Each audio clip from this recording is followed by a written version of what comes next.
Good morning. Good morning. All right. Today's topic is on cash flow. And I'm going to tell you right off, cash flow alone is not going to make you rich. And why is that? Well, I want you to think about this a little bit. One of the first things that we consider when we're looking at an apartment complex is exactly how much money is coming per unit, right? The average income coming in on one of these units is likely going to only be somewhere around 150 to $200 a unit. Now, that alone, I want you to think about this. Even if you have a 10 unit, you're only talking about $2,000 additional a month, right? Over the course of a year, that's only $24,000. And if you are looking at taking this money and just using it to fund your life or something like that, you are never going to be rich. You're never going to be able to squeeze what you want out of these apartment complexes. And it's one of the reasons that single family homes don't do as well as what everybody's always talking about, right? We look at the appreciation only being around 3 or 4% a year, or something like that, maybe even 1 or 2%. And we might be making somewhere around a couple of $100 a month if we're lucky on that one single family, and we could have to go out here and buy 10 of those in order to get to our 2K. But either way, the one thing I want you to think about is the $200 per unit. We have to think about the way that actually can change our life and what needs to happen for us to change the life. Okay. Now, here's one of the cash flow traps that we have. If I'm looking at property A, and let's say property A is cash flowing $1,000 a month, okay, and I'm over here looking at property B, and let's say property B is cash flowing $3,000 a month.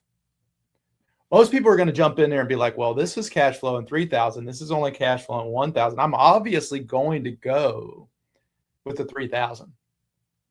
But that's not always a smart decision, because we have to take some other things into consideration. Is that complex that's only generating 1,000 a month, does it have a lot more room for growth?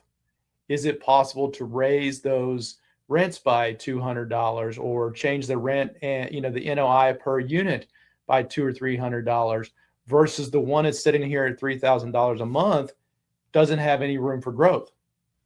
And so we have to seriously take those things into consideration before we move forward inside of this deal, right? Because the thing that's important is the appreciation inside of these units. Now, the one thing that we teach inside of the bounce method is that $60,000 change in NOI, basically $5,000 a month change in NOI, is going to give you $1 million change in value for that property. So remember, in the scenario we were just talking about, apartment, complex one, if we say that we're raising $200 across 10 units, that's $2,000 a month, $24,000 a year. And using our 60,000 for $1 million, that's basically a $350,000 to $400,000 change in value. Whereas the other complex that has no room for growth is still just cash flowing. We have made no significant improvements or appreciation.